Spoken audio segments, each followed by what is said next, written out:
देखिए फैक्ट्री में मैगी कैसे बनती है। आधी रात में लगने वाली भूख हो या फिर जेब खाली हो, लेकिन कुछ चटपटा खाने का मन करे तो इन सारी कंडीशंस में सिर्फ एक ही चीज याद आती है और वो है मैगी। बच्चों से लेकर हर किसी को मैगी खाना पसंद है, पर दोस्तों जिस मैगी को आप खाते हैं, क्या आप जानते हैं कि इसको बनाया कैसे जाता है?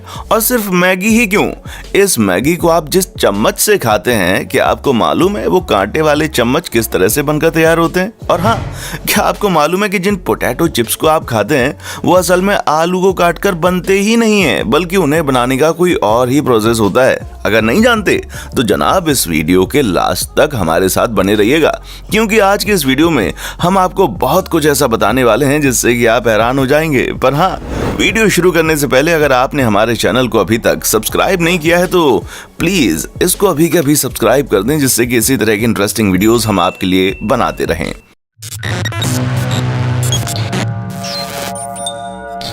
Candy bar.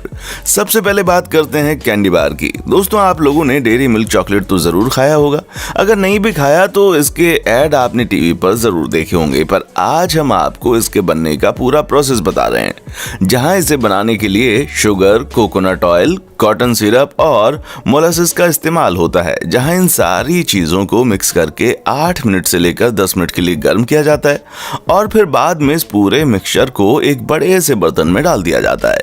जो पिछली बार बनाते टाइम बची हुई कैंडी थी ना, उसे भी इस बार बनाने वाले सिरप में मिक्स कर दिया जाता है। बाद में इस पूरे मिश्रण को एक बड़े से स्टील प्लेटफॉर्म पर डालकर एक दूसरे में अच्छी तरह से मिक्स कर दिया जाता है और फिर इस मिक्सचर को स्ट्रेचर मशीन में डाल दिया जाता है, जो इस पर कैंडी को 5 मिनट तक स्ट्रेच करता रहता है। जिसके बाद गर्म पीनट बटर को इस कैंडी के लेयर पर सही मात्रा में डाला जाता है और इसके बाद इस बड़े से लेयर को बेलन यानी कि सिलेंडर का आकार दे दिया जाता है, जो आगे चलकर मशीन में चॉकलेट बार के साइज में कन्वर्ट हो जाता है। जिसके बाद एक मशीन से इनको गुजारा जाता है, जो हर 5 इंच के अंतर पर एक मार्क लगाती है और उनको काट देती है। बाद में इन बार्स को कन्वेयर बेल्ट की मदद से हॉट चॉकलेट के नीचे ले जाया जाता है और फिर पैकिंग वाली मशीन इन्हें एक एक करके प्लास्टिक के रैपर में पैक कर देती है। मैगी। अब बात करते हैं उस मैगी की जिसे शायद ही किसी ने ना खाया हो।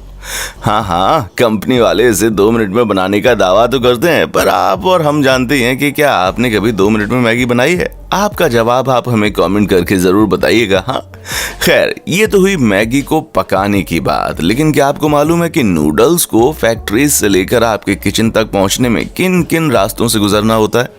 जहां सबसे पहले आटा, मैदा, पानी और उसके साथ ही कई सारे केमिकल्स को एक साथ मिक्स किया जाता है और फिर इस मिक्सचर को एक चेम्बर में डालकर अच्छी तरह से गूंद लिया जाता है। दोस्तों यहाँ पर इस बात का खास ख्याल रखा जाता है कि आटा गलती से भी गीला ना हो जाए और उसके बाद गूंदे हुए आटे को 2 बेलन के बीच से गुजारा जाता है, जिससे इस आटे की जिगजैग शेप की शीट तैयार हो जाती है और इस आटे की शीट को और भी कई बेलनी यानी कि कंप्रेशर मशीन से होकर गुजारा जाता है, ताकि ये आटे की शीट और भी ज्यादा पतली हो जाए। जिसके बाद इस मशीन के आखिर में इस परत को कटर के जरिए नूडल्स के शेप में पतला पतला काट दिया जाता है और फिर कन्वेयर बेल्ट के जरिए इन नूडल्स को आगे दूसरी मशीन में शेप कट करके डाल देते हैं। जैसा कि आप देख ही रहे हैं, ये सभी नूडल्स कट कर मशीन से निकलते हुए आ रहे हैं और फिर इनके सही शेप में कटने के बाद इन्हें प्लास्टिक में पैक करके आपके घरों तक पहुंचाने के लिए भेज दिया जाता है। फॉर्क। मैगी को बनाते हुए तो आपने देख लिया, अब जरा उसे खाने वाले चम्मच को फैक्ट्री मेकिंग प्रोसेस भी देख लीजिए। जी हाँ, सबसे पहले हम एक बड़ी सी मशीन द्वारा स्टील के प्लेट्स को एक ही आकार में कटते हुए देख रहे हैं। ये टुकड़े रेक्टेंगुलर शेप के होते हैं और फिर एक वर्कर इन सभी स्टील के टुकड़ों को एक साथ इकट्ठा करके दूसरी मशीन के पास ले जाता है, जहां पर इन्हें ऐसे आकार में काटा जाता है ताकि इनसे आसानी से कांटे वाले चम्मच बन जाएं, जिन्हें हम फॉर्क कहते हैं। और ये सभी स्टील के पीस जब अपने प्रॉपर शेप में कटने के बाद नीचे गिरते हैं तो वर्कर इन्हें अपने हाथों से उठाकर एक कंटेनर में डाल देते हैं जब इस तरह के कंटेनर भर जाते हैं तो इन्हें आगे के प्रोसेस के लिए ले जाया जाता है, जहां इन सभी पीस को बारी बारी से एक रोल करती हुई मशीन के नीचे से गुजारा जाता है ताकि इसके आगे वाले हिस्से को थोड़ा सा पतला किया जा सके। और इस प्रोसेस के बाद चम्मच के हत्थे को शेप में लाने के लिए इन्हें खांचे के ऊपर रखकर इन पर दबाव बनाया जाता है।